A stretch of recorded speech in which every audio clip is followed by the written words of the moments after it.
भैया जी कहिन में आपका स्वागत है। आज बातचीत का सिलसिला मैं अपने घर से कर रहा हूं आपके साथ। बहुत सारी बातें हैं कहने के लिए, बहुत सारी बातें आपको शेयर करने के लिए भी हैं और बहुत सारी बातें आप मुझसे कहेंगे।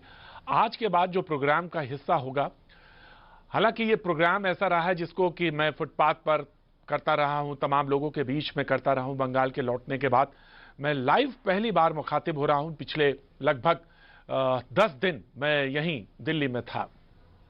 प्रोग्राम रिकॉर्डेड जाता रहा जो पहले मैंने कोलकाता में या बंगाल में रिकॉर्ड किया था।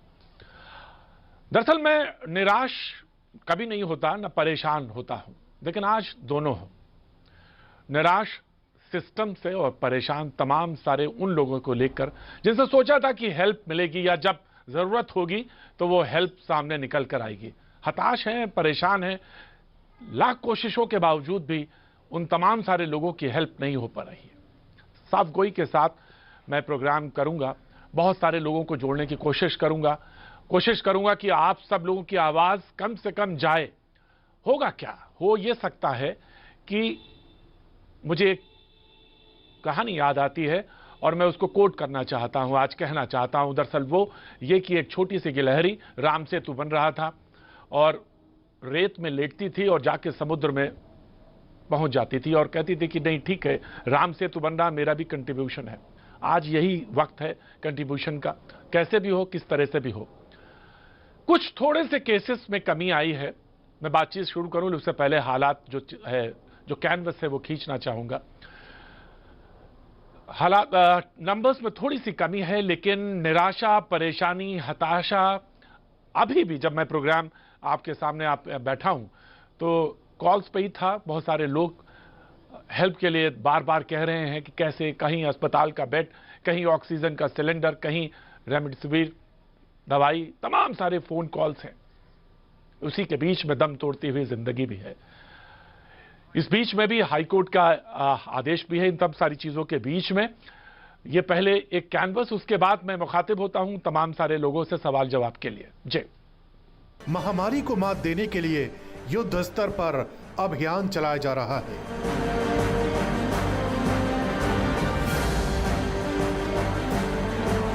दुनिया के कई देश आगे आकर इस मुश्किल भरे दौर में भारत की मदद का न सिर्फ ऐलान कर चुके हैं, बल्कि दूसरे देशों की मदद अब भारत तक पहुंचने भी लगी है।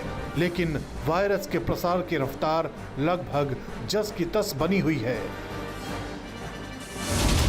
देश में एक दिन में कोरोना के 3,23,144 नए केस दर्ज किए गए हैं।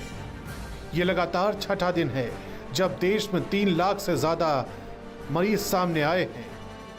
इस दौरान 2,771 लोगों को अपनी जान गंवानी पड़ी है। इसी के साथ देश में सक्रिय मरीजों की कुल तादाद 28,82,204 पहुंच गई है। लेकिन राहत भरी खबर यह है कि बीते 24 घंटे में कुल नए मरीजों की संख्या 26 तारीख को दर्ज किए गए आंकड़ों की तुलना में काफी कम है। देश में 26 अप्रैल को कोरोना के 3,52,991 मामले दर्ज किए गए थे, जबकि 27 अप्रैल को कोरोना के 3,23,144 मामले रिकॉर्ड किए गए। यानी एक दिन में 29,847 कम मरीज आए। इसी तरह कोरोना से होने वाली मौत में भी गिरावट दर्ज की गई है। इतना ही नहीं, देश में एक दिन में 33,59,963 लोगों का वैक्सीनेशन भी हो चुका है, जिसके बाद कुल वैक्सीनेशन का आंकड़ा 14,52,71,186 पहुंच गया है। करीब 82% केसेस क्योर हो चुके हैं, रिकवर हो चुके हैं। करीब 16.25% केसेस यानी कि 28,13,658 केसेस अभी एक्टिव केसेस की दृष्टि में हैं, जिनको कि मॉनिटर किया जा रहा है। जो हमारे सामने आज की सिचुएशन है उसमें हम देखते हैं कि मिड फरवरी ऑनवर्ड्स हम लोगों का एक steep rise in cases note किया गया है। और अगर हम आज का डेटा देखें तो पाते हैं कि करीब 3,52,991 केसेस पिछले 24 घंटे में देश में रिपोर्ट हुए हैं।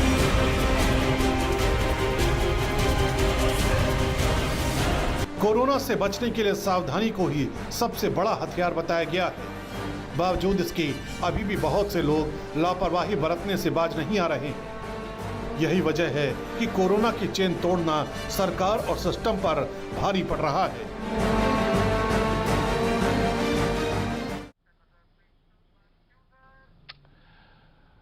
बातचीत का सिलसिला शुरू करेंगे। मैंने कहा कि कोई बहस नहीं, कोई बहस मुबाहिसा नहीं, कोई हल्लाबाजी नहीं।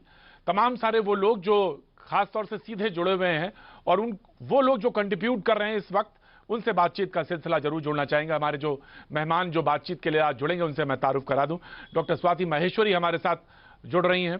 सबसे पहले मैं उनका स्वागत करता हूं। डॉक्टर अशोक सेठ साहब हैं हमारे साथ, उनका भी स्वागत है। बहुत बहुत शुक्रिया, थैंक यू सो मच। हमारे साथ सृष्टि सेन शर्मा जुड़ रही हैं जो हेड ऑफ ऑपरेशंस हैं मेरेंडा हाउस कोविड, और इनसे भी बातचीत का सिलसिला शुरू करेंगे। लेकिन डॉक्टर मानिंदर अग्रवाल हमारे साथ कुछ देर में जुड़ेंगे और एक आंकड़ा भी उनके पास है। लेकिन सबसे पहले मैं डॉक्टर स्वाति माहेश्वरी और तमाम जो हमारे पैनलिस्ट आज यहाँ पे मौजूद हैं उनसे भी कहना चाहूंगा कि ये प्रोग्राम मैं आज सबको समर्पित करता हूं। और ये सारे लोग जो हमारे साथ मौजूद हैं, अक्सर बहस होने लगती है और वो बातचीत इतनी ज़्यादा हो हल्ले में तब्दील हो जाती है कि कुछ अच्छी बात सामने निकल के आती ही नहीं है, और वो तमाम बहसों का हिस्सा वो बन जाते हैं कि कुछ समझ में नहीं आया। और आज स्थिति ये है कि जिंदगी और मौत में जो जद्दोजहद है वो सामने दिखाई पड़ रही है। और ऐसे में स्थिति में हम चाहेंगे कि सबसे पहले डॉक्टर स्वाति हमारे साथ मौजूद हैं।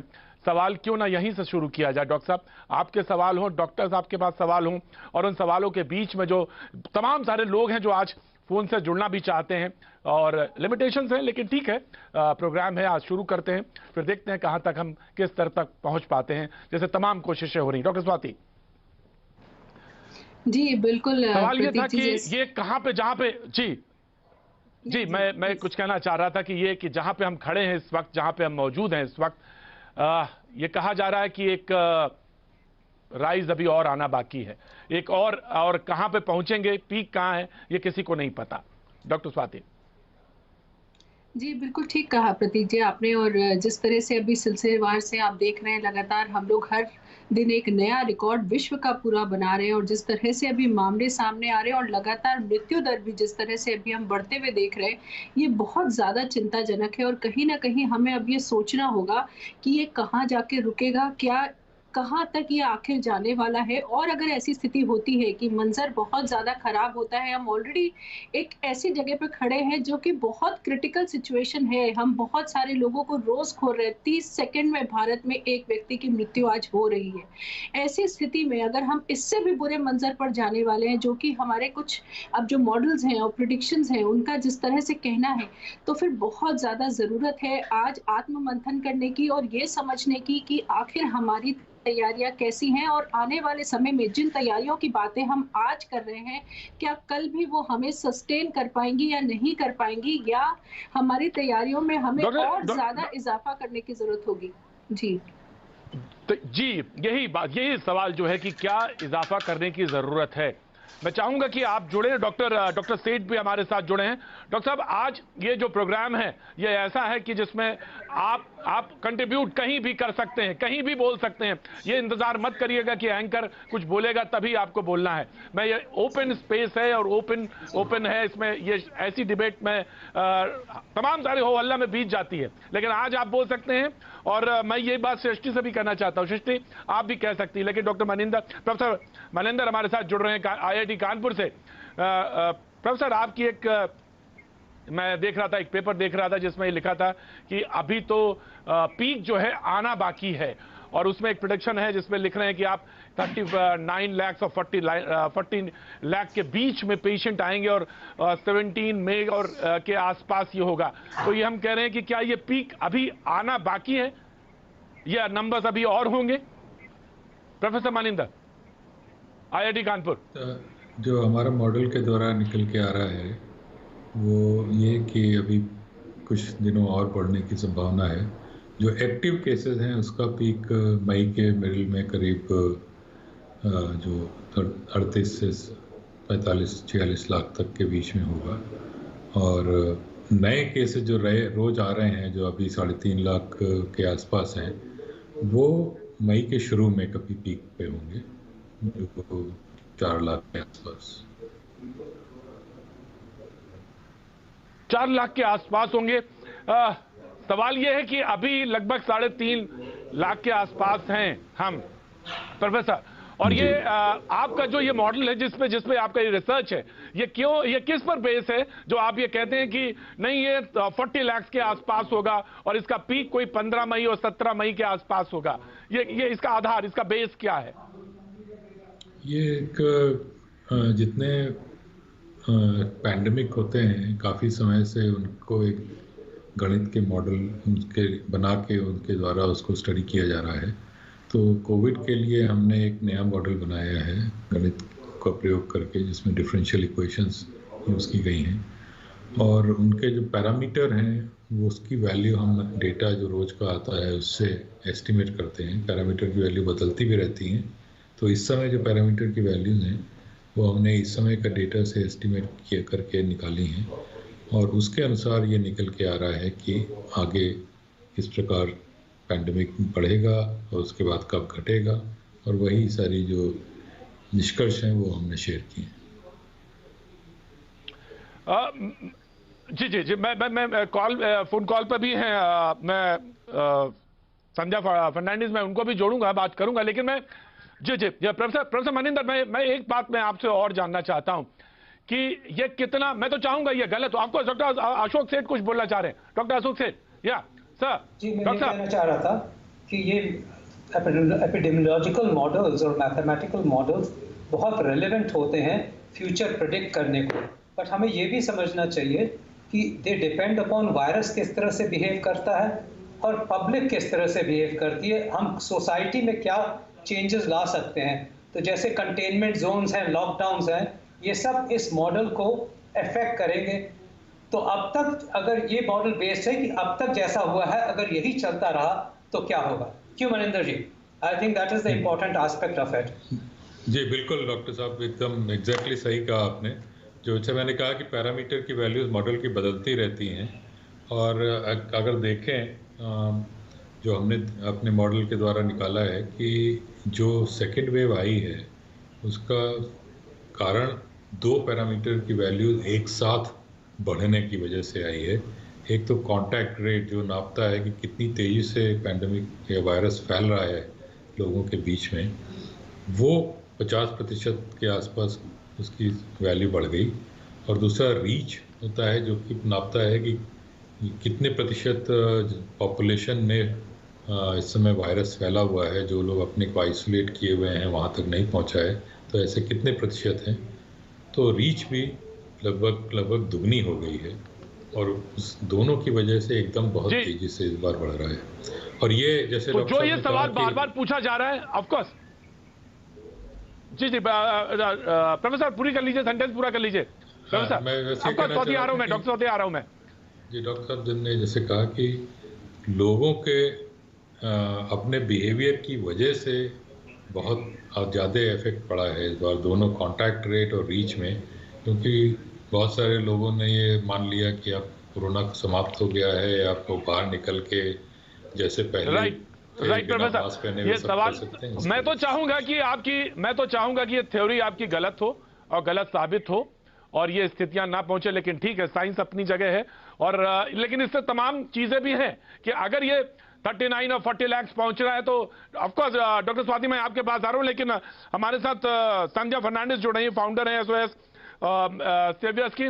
जी संध्या फर्नांडिस, मैं जानना चाहता हूं, कुछ कहना चाह रही थी? जी प्रतीक जी, मैं इस पूरी मुद्दे पे ये कहना चाहती हूँ कि अब लोग बहुत उलझ चुके हैं when it comes to ICU venti support.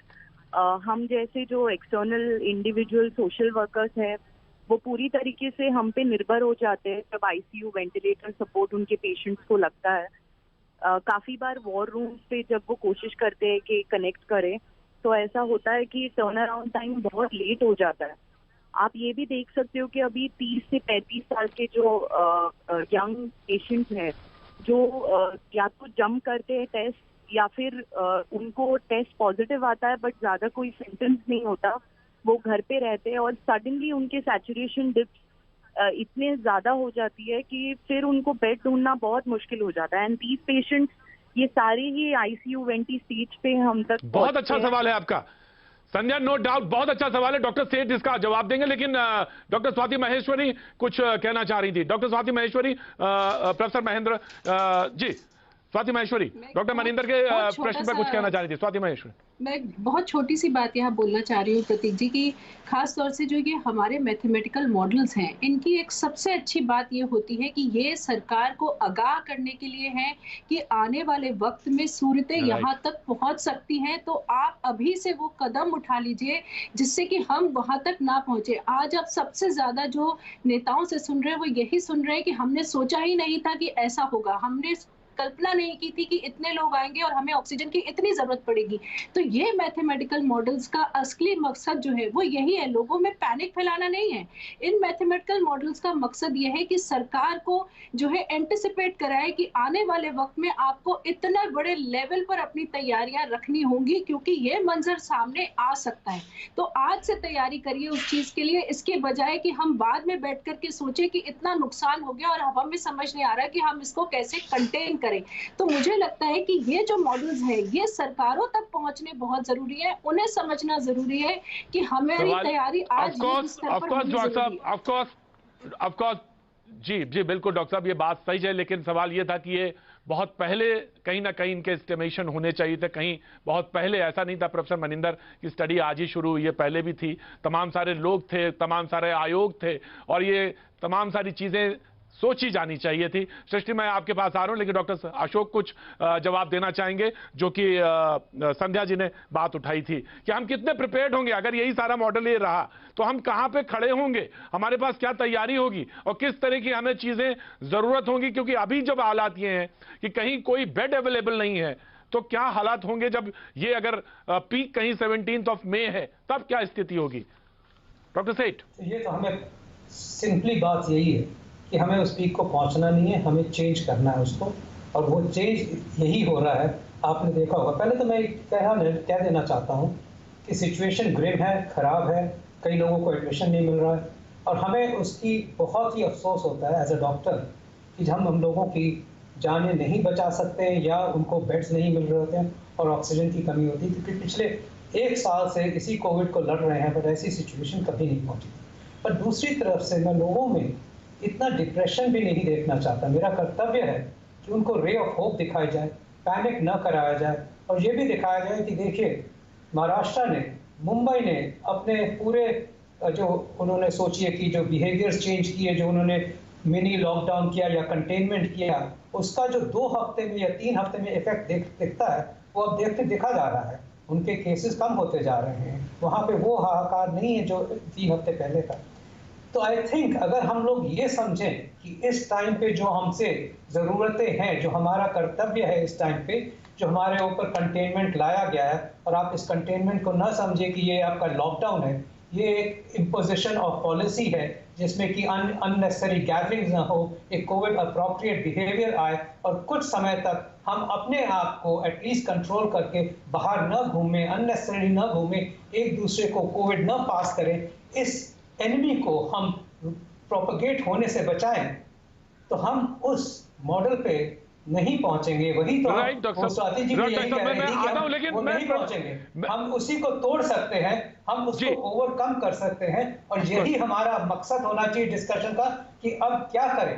ये नहीं कि अब वहां तक पहुंचेंगे तो और बेड कहां से आएंगे। हमारा तो यही मकसद है कि वहां तक पहुंचे ही ना, और ये हो सकता है हर चीज का इफेक्ट प्रैक्टिकली 2 हफ्ते के बाद आता है, और हमारा यही कर्तव्य है कि हम लोगों को समझाएं अब क्या क्या करना चाहिए। एक तो घर बैठे जो ये जो अभी पैनिक हो रहा है, 90% लोग ऑटोमेटिकली बेटर होंगे। सो डर फैलाना नहीं। राइट डॉक्टर साहब, मैं आपकी बात से सहमत हूं, वहां तक हम ना पहुंचे। मैं सृष्टि, ऑफकोर्स सृष्टि, मैं आपके पास आ रहा हूं, लेकिन मैं प्रोफेसर मनिंदर के पास ही जानना चाहता हूं। डॉक्टर साहब, ये पीक आएगा ही आएगा क्या? अगर हम कंटेनमेंट कर लें, हम लॉकडाउन कर लें, तो क्या ये स्थितियां बदल जाएंगी या बदल सकती हैं, या ये आएगा ही आएगा क्योंकि हम उस जोन में चले गए हैं? जी, अब तो मुझे नहीं लगता लॉकडाउन का बहुत कोई अधिक फायदा होने वाला है। अच्छा, यहाँ एक बात ध्यान में रखने की जरूरी है कि हम इंडिया के पीक की बात जब करते हैं तो वो उसका शायद उतना महत्व नहीं है जितना कि डिस्ट्रिक्ट लेवल पे जो हम बात करते हैं, क्योंकि मेडिकल फैसिलिटी और सब चीज़ों जो है डिस्ट्रिक्ट लेवल पे ही होती हैं। तो किस डिस्ट्रिक्ट पे पीक कब आ रहा है और वहाँ पे उसकी क्षमता कितनी है पेशेंट्स को हैंडल करने की, वो बहुत क्रिटिकल है। इस समय अधिकतर जगह मुझे लगता है कि लॉकडाउन का फ़ायदा नहीं होने वाला है, क्योंकि वो हम इस स्तर पे पहुंच चुके हैं। जैसे अभी एक एक्सपर्ट ने बताया कि कुछ भी एक्शन हम लेंगे उसका 10 दिन बाद ही इफेक्ट आएगा और तब तक पीक आके निकल चुका होगा। तो आवश्यक ये इधर राइट डॉक्टर साहब, यही बात है। दरअसल ये बहुत इंपॉर्टेंट पॉइंट है, वेरी इंपॉर्टेंट पॉइंट, ये बहुत इंपॉर्टेंट पॉइंट है जिसकी तरफ डॉक्टर स्वाति भी कह रही थी कि इन मैथमेटिकल कैलकुलेशंस का एक यूज तो ये हो सकता है कि गवर्नमेंट को कम से कम तमाम सारी चीजों पे कैलकुलेट करना होगा। सृष्टि हमारे साथ जुड़ रही हैं। सृष्टि एक ग्रुप चला रही हैं मिरांडा हाउस की तरफ से, तमाम सारे लोग उसकी वो कोऑर्डिनेटर हैं। मैं जानना चाहता हूं इस समय सबसे बड़ी प्रॉब्लम क्या रही है? बेड के लिए तमाम सारी कॉल्स आपके पास आती हैं, आपने एक ग्रुप बना रखा है। किस तरह से लोगों को हेल्प दिया जा सकता है, किस तरह से हेल्प किया जा सकता है और किस तरह से गवर्नमेंट के साथ अच्छी तरह से तालमेल बैठाया जा सकता है, प्लीज आप शेयर करें, क्योंकि बहुत सारे लोग जानना चाहते हैं इस समय दिल्ली से लेकर कलकत्ता और कलकत्ता से लेकर बैंगलोर और कोलकाता तक। सृष्टि जी, प्रतीक जी, सबसे पहले हाँ जी, सबसे पहले जो मोस्ट इम्पॉर्टेंट प्रॉब्लम हम फेस कर रहे हैं, जो लोग जनता फेस कर रही है, जो मुझे कॉल आ रहे हैं, वो है बेड्स के बारे में। सबका केस, जो भी मेरे को दिन में हजारों कॉल आ रहे हैं, सबको आईसीयू बेड चाहिए, सबको ऑक्सीजन बेड चाहिए और बेड्स दिल्ली में एक भी अभी नहीं है। जिनके पास अभी है वो बोल रहे खत्म हो गया है। तो हम उन्हें कहाँ लेके जाए, हम उन्हें कहाँ डायरेक्ट करें, बिकॉज इंफ्रास्ट्रक्चर और है नहीं। तो हमारे पास दो ऑप्शंस आए हैं अभी तक। नंबर 1, उनको हम डॉक्टर की तरफ लेके जाते हैं, हम बोलते हैं कि ट्रीटमेंट घर में कैसे कर सकते हैं। उनको ऑक्सीजन की जरूरत है, हम वो सप्लाई कर सकते हैं। उनको मेडिसिन की जरूरत है, हमारे पास फार्मास्यूटिकल कंपनीज के साथ टाई अप्स है, उनके लीड्स हैं, हम उधर से हेल्प कर सकते हैं, बिकॉज हॉस्पिटल में बेड्स अब है ही नहीं। तो जो भी करना होगा घर से ही करना होगा। पर ऐसा ये डिजीज नहीं है जो पूरा घर से हम इसको सॉल्व कर सके, इसके लिए हम हॉस्पिटल जाना ही पड़ेगा। तो ये बहुत बड़ी प्रॉब्लम फेस कर रहे हैं हम। सेकेंडली सवाल यही था, सवाल सबसे बड़ा यही था, ऑफ कोर्स सबसे बड़ा सवाल यही आ रहा था कि हम जब घर में ट्रीटमेंट कर रहे हैं तो करते करते करते एक ऐसा पॉइंट आ जाता है जब लगता है कि अब हमारे हाथ में है ही नहीं और अब हमको जाना ही पड़ेगा हॉस्पिटल की तरफ, और वो एक बहुत क्रिटिकल सिचुएशन हो जाती है, तब बेड नहीं मिलते हैं, तब बड़ी दिक्कत आती है। मैं आपके ग्रुप के बारे में जानना चाहूंगा, लेकिन अमरजीत जी भी हमारे साथ मुंबई से जुड़ रहे हैं, संध्या हमारे साथ जुड़ी हुई है। अमरजीत जी, इस समय मुंबई में एक बात देखने को मिल रही, डॉक्टर अशोक उसका जिक्र भी कर रहे थे कि बड़ी अच्छी स्थितियां बेहतर बन रही हैं और वहां पे अब मरीज उतने नहीं आ रहे हैं जितने पहले आ रहे थे। लेकिन आपसे मैं जानना चाहूंगा इस वक्त सबसे ज्यादा बड़ी दिक्कतें आप क्या फेस कर रहे हैं, अमरजीत जी? देखिए, सबसे बड़ी बात तो ये है कि जो बार बार ये कहा जा रहा है कि वे मुंबई में कम हो रहा है। मैं इस पचड़े में नहीं पड़ूंगा कि मुंबई में लोगों के टेस्ट कम हो रहे हैं कि संख्या कम आ रही है, लेकिन मैं ये मानने को जरूर तैयार हूं कि सरकार ने चाहिए कि सामाजिक संस्थाओं की भागीदारी हो, जिससे सामाजिक संस्थाएं जब आगे आएंगी। मुझे अभी कल मुंबई में सांसद गोपाल शेट्टी जब एक पवन धाम कोविड सेंटर खोलने की बात करते हैं तो राज्य सरकार उसमें अड़ंगा लगाती है, और ऐसे ही अगर 150 सीट्स के बड़े ऑक्सीजन के कोविड सेंटर खुल जाएंगे, मुझे लगता है कि ऐसे प्रॉब्लम सॉल्व हो जाएंगे और लोगों को आत्मविश्वास बढ़ाने की आवश्यकता है। जो टीवी चैनल, सामाजिक राज्य सरकारें जिस तरह का प्रोपेगेंडा खड़ा कर रही हैं, मुझे लगता है आत्मविश्वास में कमी आदमी की आती है और कोविड का मरीज आधा तो आत्मविश्वास के अभाव में चले जा रहा है। मुझे लगता है कि अगर सामाजिक सरोकारों से लोगों को जोड़ा जाएगा और जन भागीदारी की जाएगी तो ऐसे संस्था, ऐसे कोविड सेंटर खुलेंगे और आधी प्रॉब्लम उनकी सॉल्व हो जाएगी लोगों की। संध्या हमारे साथ बनी हुई है लगातार, संध्या फर्नांडिस हमारे साथ लगातार बनी हुई है। संध्या, सवाल यह है कि कैसे कोऑर्डिनेशन हो, यह भी एक बड़ी समस्या आ रही है। कोऑर्डिनेशन कैसे किया जाए? जनता जो है सड़कों पे दौड़ रही है, अपने मरीजों को लेकर अस्पतालों के सामने बाहर फुटपाथ पे मौजूद है, दम तोड़ रही है जिंदगी। अब सवाल यह है कि कैसे एक कंपोजिट प्रयास हो। बहुत मुश्किल हालात यही है। अगर ये प्रयास एक जगह और बहुत सिस्टमैटिक में के तरीके से हो जाए तो मुझे लगता है कि बहुत कुछ समस्या पे काबू पाया जा सकता है। संध्या, योर टेक। अभी ऐसा है कि आप अगर डैशबोर्ड की ही बात करेंगे, जो अभी हम रेफर करते हैं यहाँ के बेड एलोकेशन के लिए, तो काफी डैशबोर्ड में जो बेड दिखाए जाते हैं वो होते भी नहीं है आइडियली। तो ये एक समस्या ऐसी है कि खुद वॉर रूम भी इन्हीं डैशबोर्ड पे निर्भर इन डैशबोर्ड्स को ही फॉलो करती है, और ऐसे में बहुत दिक्कत आ जाती है हमको ये पता करने की आईसीयू कहाँ है, वेंटी कहाँ अवेलेबल होगा। एक आम जनता कोई भी माध्यम से ये रेज नहीं कर पाएगा किसी भी हॉस्पिटल के साथ। वो सिर्फ एक चीज कर सकते कि एम्बुलेंस में अपने पेशेंट को डाले और दर दर भटके हर हॉस्पिटल में पूछ के कि अब यहाँ वैकेंसी है या नहीं। तो ये जो गैप है इसे फिल करने की बहुत बड़ी आवश्यकता है। मैं एक और चीज ऐड करना चाहती हूँ कि अभी आपने जैसे कहा कि यहाँ केसेस कम हो गए, ये जैसे हमें बोला गया अमरजीत जी ने भी कि यहाँ टेस्ट कम हो रहे हैं कि क्या है, इस पे हम ज्यादा फोकस नहीं करते। पर अब जो वैक्सीनेशन के ड्राइव इन 18 ईयर्स ओल्ड के साथ शुरू होगा, तब फिर से एक नंबर सर्ज होगा, क्योंकि ये सब होंगे वैक्सीनेशन सेंटर्स पे और इन सबका मिलना जुलना और लाइन में खड़े रहना होगा, क्योंकि आज भी वैक्सीनेशन को 6 से 7 घंटे लग जाते हैं काफी सेंटर्स में। तो ऐसे में हम कैसे कंट्रोल करें इस डिजीज को, इसकी कैसे हम इसकी प्रॉक्सिमिटी को कंट्रोल करें, ये जानना बहुत जरूरी है। और बेड केसेस सिर्फ इंक्रीज ही होंगे, इतने नहीं आते बात। राइट, मैं संध्या मैं बिल्कुल आपके इनपुट को आगे लेके जाना चाहता हूं डिबेट में आगे और बातचीत के सिलसिले में आगे बढ़ाऊंगा। अमरजीत जी, आपका भी बहुत बहुत शुक्रिया, आपने अपना मुंबई से जो बात बताई कि किस तरह से हम छोटे छोटे 150 बेड के हॉस्पिटल्स क्रिएट कर सकते हैं, कोविड हॉस्पिटल कर सकते हैं, और इसमें लोग आगे आ रहे हैं, सामने आना चाह रहे हैं, ये एक बात आपने कही। लेकिन कैसे कोऑर्डिनेट करें, कैसे सारी संस्थाएं सामने आए, आपस में मेलजोल बने और एक सिस्टम इवॉल्व हो, इसी पे बातचीत करना जरूरी है। और डॉक्टर सईद जो कह रहे थे कि अब बात तो दरअसल यही होनी है। हालांकि प्रोफेसर मनिंदर का कहना था कि ये सहज अभी आना बाकी है, 17 मई को एक पीक सा दिखाई देगा। लेकिन डॉक्टर अशोक सेठ कुछ जोड़ना चाह रहे हैं आप? डॉक्टर अशोक सेठ कुछ कहना चाह रहे हैं? कि जितने अब लोग दर भटक रहे हैं एडमिशंस के लिए, काफ़ी तो बहुत जेन्युइन है, हमें दिखता है उनकी सांस जा रही होती है, हमारे अस्पताल के सामने भी ऐसे लेटे होते हैं और हम उनको अस्पताल से निकल के भी उनकी केयर कर रहे होते हैं जहां एम्बुलेंसेस खड़ी होती हैं। बट एक और बता दूं कि पैनिक की सिचुएशन भी है जिसमें कि 50% लोग पैनिक है, वो इसलिए है कि कोई कोऑर्डिनेटेड सिस्टम बना ही नहीं अनफॉर्चुनेटली। देखिए वेस्ट में भी लोगों को एम्बुलेंस पकड़ के जाना होता है, वहां पे भी क्यूज लग गई थी, आपने वो विजुअल्स देखे थे, बट किसी को भटकना नहीं पड़ रहा था, गवर्नमेंट की रिस्पॉन्सिबिलिटी थी बेड दिलाए। यहाँ पे अनफॉर्चुनेटली पैनिक इसलिए होता है कि कल भी अगर सोच रहा है कोई कि मुझे बेड की जरूरत पड़ेगी या परसों की बेड पड़ेगी, तो वो आज से ही ढूंढना शुरू करता है, बिकॉज उसको कोई हेल्प है ही नहीं, उसको कोई नहीं पता चलेगा कि कहाँ पे बेड है नहीं है। सो अनफॉर्चुनेटली हम बेड बढ़ा भी दें, और बढ़ाना चाहिए हमें, सिर्फ बेड की ही बात नहीं है, इंफ्रास्ट्रक्चर, डॉक्टर्स, नर्सेस की भी बात होगी जो कि वहाँ होना चाहिए। बट अगर हम लार्ज सेंटर्स खोलें, जैसे वहाँ पे भी खुला हुआ है मुंबई में, और उसमें ऑक्सीजन भी प्रोवाइड करें, ये काम गवर्नमेंट का है कि हर बंदे को हेल्प मिले।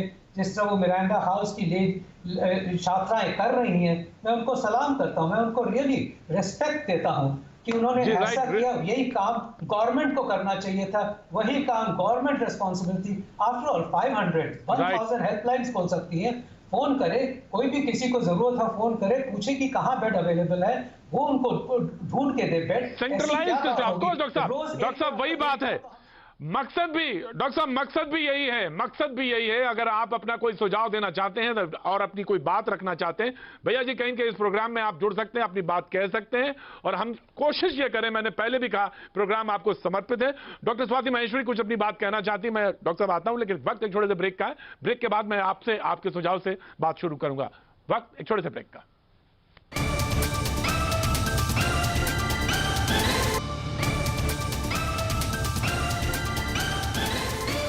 भैया जी कहीं में बातचीत का सिलसिला जारी है। एक बार फिर आपका स्वागत है। हमारे मेहमान लगातार बने हुए हैं। एक कॉलर ने मुझे उनके पास नंबर है, उन्होंने भेजा, बोले कि सुझाव तो बहुत हैं, बात तो कई कहना चाहता हूं, लेकिन किस नंबर पे मिलाऊं, क्योंकि कोई नंबर तो आपके पास इस पे स्क्रीन पर नहीं है। जी इसका भी इंतजाम किया जाए। ऑफ कोर्स इंतजाम जरूर किया जाना चाहिए। डॉक्टर स्वाति माहेश्वरी कुछ कहना चाह रही थी उनके बाद, और उसके बाद अगर जो स्वयंसेवी संगठन जिनके पास आज नंबर है वो कॉल करेंगे, और कुछ एक्सपर्ट हैं जो लगातार बने हुए। डॉक्टर सेठ, मैं आपसे विशेष तौर से कहना चाहता हूं कि कुछ एक मेहमान हमारे साथ जुड़ेंगे जो आपसे खास तौर से विशेष तौर से चाहते हैं कि उस समय आप इंटरैक्ट करें उनसे, तो लगभग 1 सेकंड चंक में आपसे वो जरूर कुछ बातचीत करना चाहेंगे। लेकिन डॉक्टर स्वाति कुछ कहना चाह रही हैं। जी डॉक्टर स्वाति।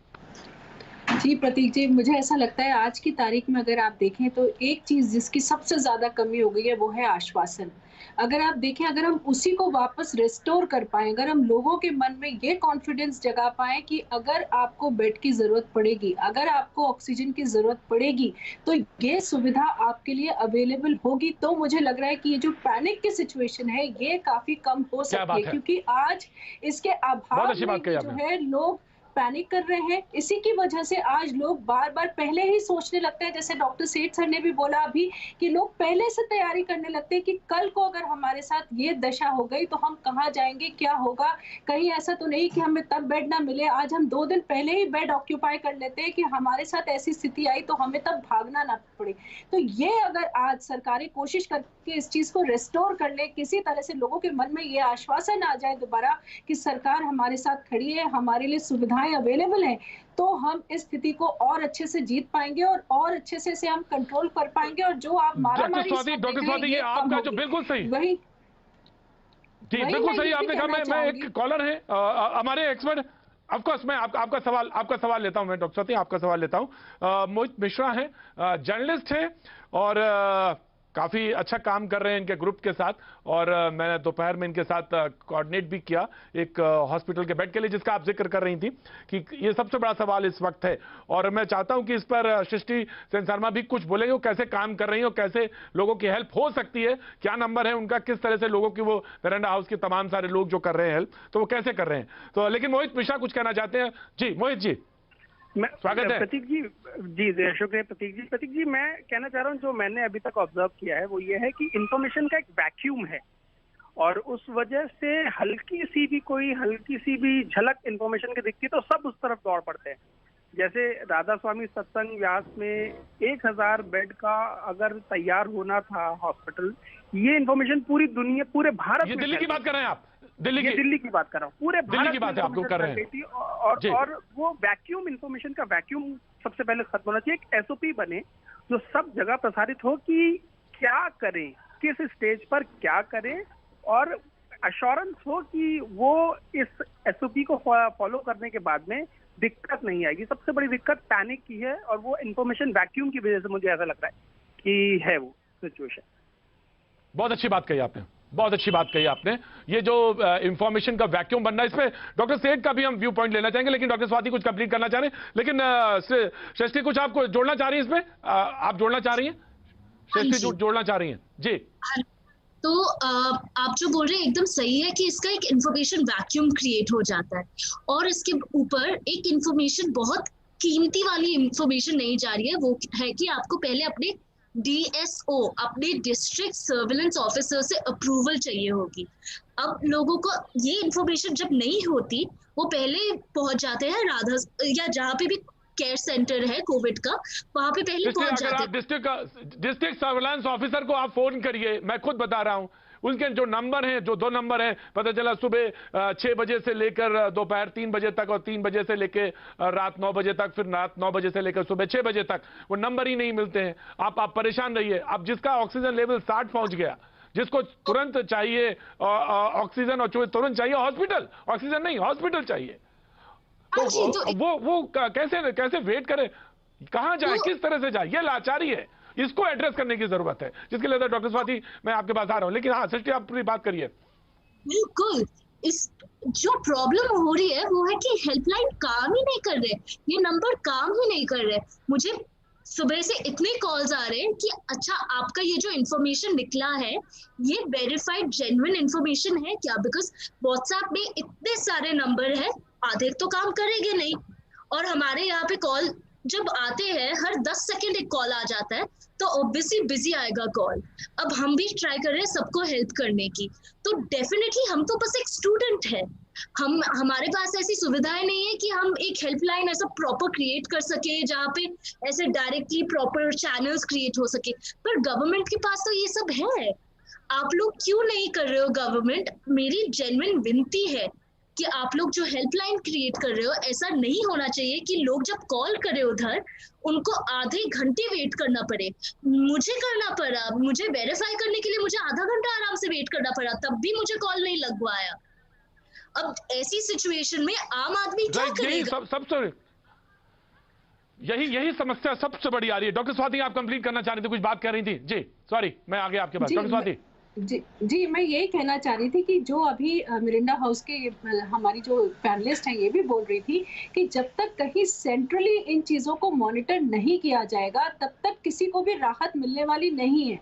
आप देखिए, दिन भर आजकल व्हाट्सएप पे अगर लोगों की कोई मैसेज फ्लोट करता है तो वो सिर्फ एक है कि यहाँ से ऑक्सीजन सिलेंडर मिलेगा, यहाँ से फिलिंग मिलेगी, यहाँ कॉल करिए तो आपके घर में आके आईसीयू सेटअप कर देंगे, यहाँ कॉल करिए ये आपको हॉस्पिटल बेड दिलवा देंगे।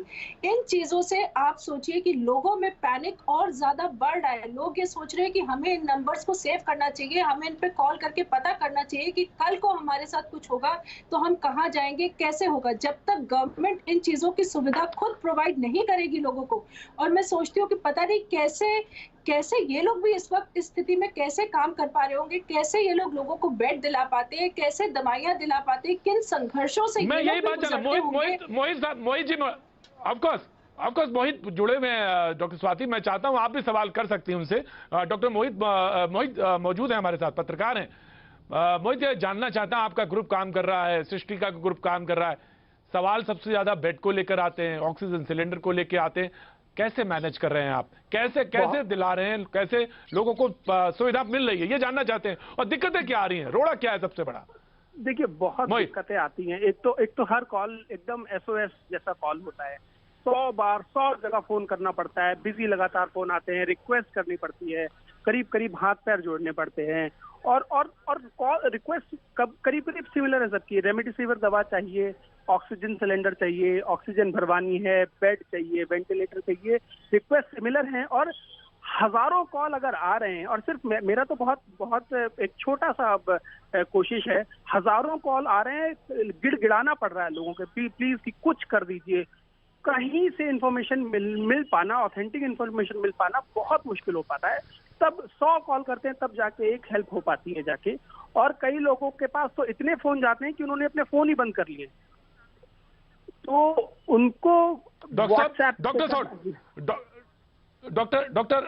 अशोक, ये जरूर जानना चाहेंगे, हम जरूर जानना चाहेंगे, हमसे मेरा मतलब है तमाम सारे लोग, कि आपको बेड अव्वल मिलना नहीं है, अगर मिल गया तो उसके बाद रेमडेसिविर ले आइए, उसके बाद वो मिल गई तो उसके बाद फिर ऑक्सीजन सिलेंडर का इंतजाम आप करिए, खुद करिए। वो भी ऑक्सीजन सिलेंडर मिल गया, बेड मिल गया, रेमडेसिविर मिल गई, तो उसके बाद सबसे बड़ी समस्या यह है कि कोई इंफॉर्मेशन हमारे पास नहीं है। और ऐसी अफरा तफरी वाली स्थिति, मैं आपसे बता रहा हूं कि लोगों ने आज मुझसे कहा, और ये व्हाट्सएप पे है, कि 1947 मैंने नहीं देखा, 1947 क्या था, 61 नहीं देखा, 62 नहीं देखा, 71, 75 ये वॉर की वो ईयर है, मैंने नहीं देखे। लेकिन सच ये है कि लोगों ने कहा कि ऐसी स्थिति, कोई माने ना माने, कहे ना कहे, लेकिन ये सच है कि ऐसी स्थिति कभी नहीं देखी किसी ने।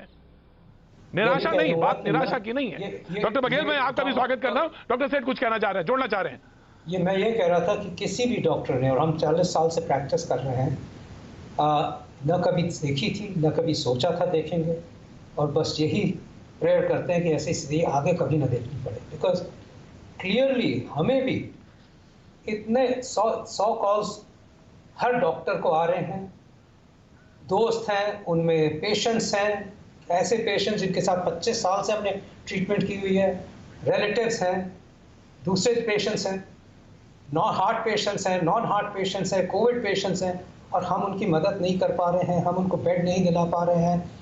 इनफैक्ट इतना अफसोस होता है कई बार लगता है कि क्या इसी लिए हमने हिपोक्रेटिस ओथ लिया था कि किसी दिन एक पेशेंट को ही ना ट्रीट कर पाए जिसकी शायद जान चली जाए।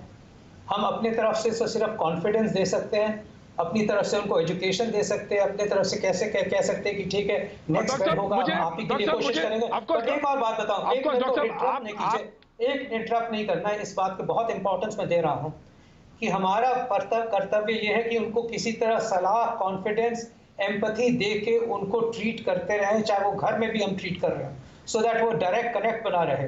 बट सबसे इंपॉर्टेंट बात आज मेरे को सबसे डिजेक्शन बात यही है कि जो डॉक्टर वही अपने त्याग करके, अपनी सैक्रिफाइस करके 24 घंटे पीपीई पहन के फैमिली से दूर रह के काम करते हैं। आज आपने देखा होगा अपोलो हॉस्पिटल में क्या हुआ है, उन्हीं डॉक्टरों की पिटाई हुई है, उन्हीं डॉक्टरों पे मारी हुई है, और ये किसी डॉक्टर की गलती नहीं है। डॉक्टर तो अपनी जान दे के पिछले 1.5 साल से इसी चीज में लगे हुए हैं कि किसी तरह हमारा पेशेंट बच जाए।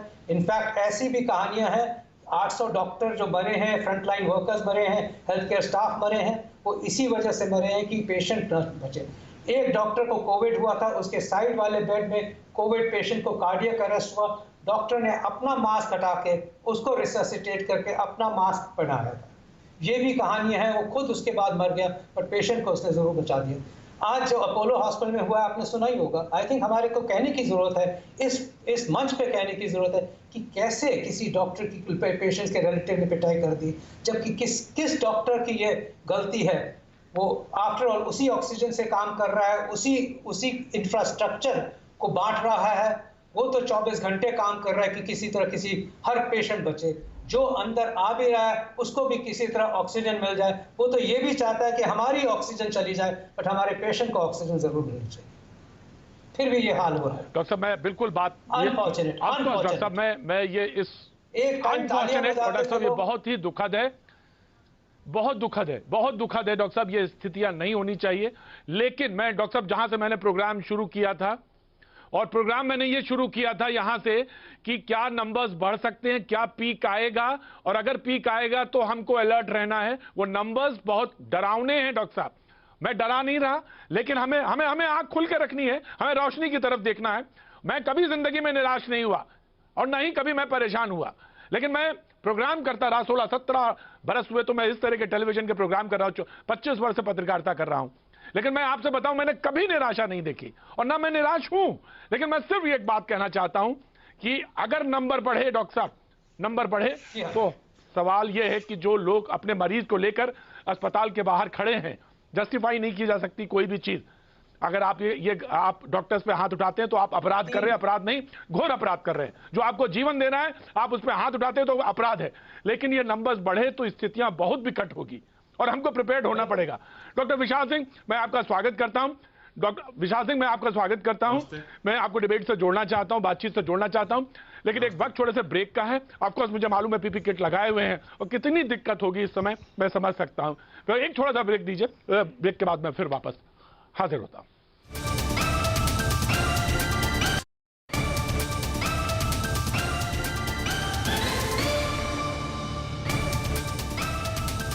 भैया जी कहने में आपका एक बार फिर स्वागत है। बातचीत के सिलसिले को जोड़ने के लिए हम एक बार फिर से हाजिर है। डॉक्टर विशाल सिंह बघेल हमारे साथ मौजूद हैं। मैं उनके तरफ मुखातिब होता हूं क्योंकि डॉक्टर अशोक सेठ से सीधे तारुफ उनका बातचीत का सिलसिला जोड़ना है। डॉक्टर बघेल मैं बात करूं, लेकिन डॉक्टर अशोक सेठ ने जिस बात का जिक्र किया था ब्रेक से जाने से पहले, वो जो मारपीट की घटना जो आज हुई दिल्ली के अंदर डॉक्टर्स के साथ, कम जितनी भर्त्सना करें, जितनी उसकी मजम्मत करें वो कम है। लेकिन डॉक्टर साहब सॉरी मेरे पास 2 SMS हैं जिसमें एक सीनियर फोटोग्राफर जर्नलिस्ट जिनको कि देखने से डॉक्टर्स ने मना कर दिया और वो अपनी मदर को लेकर गए थे, तो उन्होंने इस बात का जिक्र किया। मैं जानता हूं वो बहुत ज़्यादा ओवरबर्डन्ड है, हॉस्पिटल्स पे मरीज की लाइन लगी हुई है और लगातार मरीजों की संख्या बढ़ रही है और ये फ्रस्ट्रेशन, ये सिस्टम कहीं एड्रेस करने की बहुत सख्त दरकार है, इंटरवीन करने की जरूरत है। अदरवाइज ये चीजें और होंगी। जब नॉर्मल डेज में डॉक्टर्स के साथ मिसबिहेव हो जाता है तो इस समय तो स्थितियां भयावह हैं। डॉक्टर विशाल सिंह कुछ कहना चाह रहे हैं बघेल हॉस्पिटल हरदा से कुछ। जी डॉक्टर साहब, मुझे पता चला कि ऑक्सीजन लेवल जब कम हो तो किस तरह से घर में बैठ के इस समय किया जा सकता है एक्सरसाइजेस, कुछ वो आप उस पर कुछ रोशनी डालें और ये कब कहां किस समय शुरू की जा सकती हैं, कौन सा अलार्मिंग पॉइंट है, कहां पे उसको शुरू करें घर के अंदर, सो दैट की स्थितियां ना बने। डॉक्टर विशाल सिंह बघेल। जी सर नमस्ते। मैं सर हरदा एक छोटे जिले से आता हूं। यहाँ पर सर ऑक्सीजन की भारी मात्रा में कमी थी, शुरुआत से हमें कमी रही गई है और शुरुआत से ही सप्लाई हमें कम मिली। तो सर मेरे पास जब पेशेंट आते थे तो बहुत माइल्ड केस में जब शुरुआत में ही आते थे, जैसे किन लोगों का सैचुरेशन 88 से 92% रहता था, तो ऑक्सीजन हमारे अस्पताल में या सरकारी अस्पताल में भी काफी कम मात्रा में होती थी। तो मैं उनको एक पॉजिटिव एनर्जी के साथ में, दवाइयों के साथ में ये रेस्पिरोमीटर सबको मैंने प्रोवाइड करवाया। और आज के डेट में सर 1 तारीख से मतलब एक तारीख से आज तक मैंने तकरीबन 32 पेशेंट्स को घर पे ही इस व्यायाम से मैंने ठीक करवाया, जिनका सैचुरेशन 85 के ऊपर था और 90 के नीचे था। तो सर मैं ये कहना चाहता हूँ कि इसमें ना मरीज बहुत ज्यादा पैनिक हो रहे हैं, बहुत ज्यादा निगेटिविटी आ रही है, इसके कारण बहुत से मरीजों को ठीक होने में दिक्कत हो रही है। तो और क्या होता है सर कि जिन पेशेंट्स की अपने हॉस्पिटल में पहचान होती है तो वो एक अपने सोर्सेज के द्वारा एडमिट होना चाहते हैं, भले स्टेबल हो। इसके कारण हॉस्पिटल में भी एक दबाव बढ़ता है पेशेंट्स का और वर्कलोड बढ़ता है। इसके कारण जो जरूरतमंद है उनको अभी बेड नहीं मिल पा रहे हैं, ये भी बात हमने देखी गई है। नहीं मिल पा रहे। एक लीना हमारे साथ कॉलर जुड़ रही है, लीना है हमारे साथ जुड़ रही है, वो कुछ कहना चाह रही है। जी लीना जी मैं एक अपने पेशेंट के बारे में बता रही हूँ जो पिछले 1 हफ्ते से स्ट्रगल कर रहे हैं। 4 दिनों से हम लोग उनके लिए हॉस्पिटल ढूंढ रहे थे और किसी तरह से एक हाई प्राइस देके एक ऑक्सीजन सिलेंडर हम लोगों ने जुगाड़ किया। आज यहाँ पे डॉक्टर्स पैनल में बैठे होंगे, वो उसकी ग्रेविटी समझ सकते हैं उस पेशेंट की कि उसका ऑक्सीजन लेवल 45 है। इतने दिनों बाद जब हमें आज एक गुरु तेग बहादुर जीटीबी हॉस्पिटल में मिलता है बेड, तो उनको जनरल वार्ड में रखा गया है। डॉक्टर्स भी वहां पे असमर्थ है, वो कह रहे हैं वो तो अभी आए हैं। वो एक बहुत इमरजेंसी केस में उनको लेके गए हैं बाहर। उनकी सिस्टर, उनकी ऑक्सीजन लेवल आपने क्या बताया? ऑक्सीजन लेवल आपने क्या? प्लीज ऑक्सीजन लेवल आपने क्या बताया? 45 है डॉक्टर सेठ 45 का मतलब क्या हुआ? डॉक्टर साहब 45 का मतलब क्या हुआ ऑक्सीजन लेवल का? जी आपके पेशेंट का नाम क्या है? लीना जी पेशेंट सुशांत राउत है। पेशेंट हमारे सुशांत राउत है। बस बहुत बीमार होंगे। 45 तो नहीं होगा क्योंकि 45 में पेशेंट नहीं सरवाइव करते, बट ज़रूर बहुत बीमार होंगे।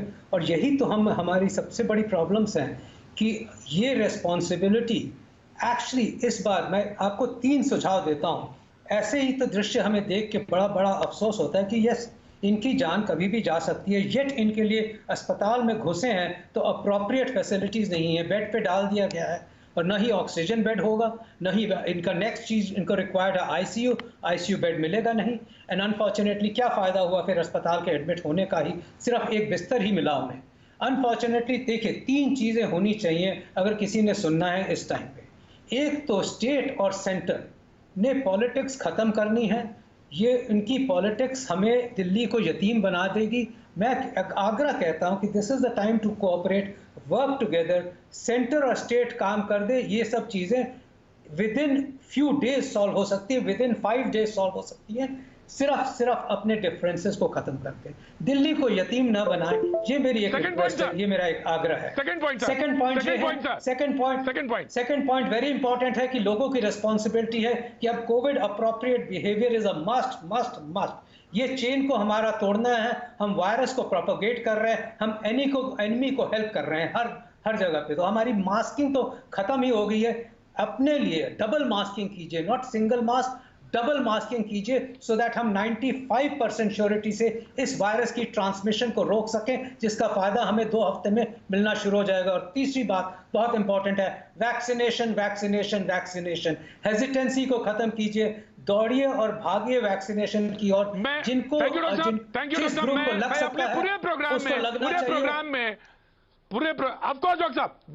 साहब मैं आपका बहुत एहतराम करता हूं, बहुत एहतराम। देश के जाने माने प्रतिष्ठित, इसमें कहीं कोई दो राय नहीं है। आपने जो 3 पॉइंट बताए वो बिल्कुल ठीक और एक्यूरेट पॉइंट है। प्लीज पॉलिटिक्स बंद करिए, प्लीज पॉलिटिक्स बंद करिए। अगर कोई पेशेंट का तीमारदार कहता है कि मेरे पेशेंट का ऑक्सीजन लेवल इतना है, तो अगर 45 नहीं भी है तो स्थिति मान के चलिए बहुत गंभीर ही है। हमारे साथ एक कॉलर और जुड़ रहे हैं जो कि ड्रग डिस्ट्रीब्यूटर हैं, लेकिन मैं माफी चाहता हूं, लेकिन मैं आप कुछ कहना चाहते हैं सर? जल्दी से कह दीजिए सेकंड्स में सर। जी जिस प्रकार अभी मैंने डिस्कशन सुना, मैं मेडिकल डिस्ट्रीब्यूटर होने के नाते आपके मंच से लोगों को ये बताना चाहूंगा कि जिस प्रकार की र्यूमर उड़ रहे हैं कि मेडिसिन शॉर्ट है, मैं विश्वास दिलाना चाहता हूं देश को आपके माध्यम से कि हम अपने ऊपर से इस कार्य को पूरा कर रहे हैं और देश के अंदर मेडिसिन कमी होने की बिल्कुल भी चांस नहीं है। और आज सरकार हमारी हर तरीके से हमें सहयोग दे रही है। आज हमें मौका है इस देश के प्रति अपनी जिम्मेवारी समझने का। मुझे इस मौके पर एक दो लाइन कहने का याद आ रही है कि देश हमें है देता सब कुछ, हम भी तो कुछ देना सीखे। व्यापारी के नाते आज मुझे इस देश के प्रति thank you Vikas ji, thank you so much. कल फिर से इसी तरह से बातचीत के सिलसिले को जोड़ेंगे, कुछ थोड़ा सा और सिस्टमैटिक करेंगे, कुछ और कॉलर्स ज्यादा आ जाएं, इसको अकोमोडेट करेंगे। मैं उस मरीज के लिए भी बहुत बहुत दुआ करता हूं कि जिसके कॉलर ने कॉल किया, और तमाम बहुत सारी चीजों एहतियात के साथ घर पे रहें, सुरक्षित रहें। कल फिर होगी मुलाकात, बने रहिए हमारे साथ।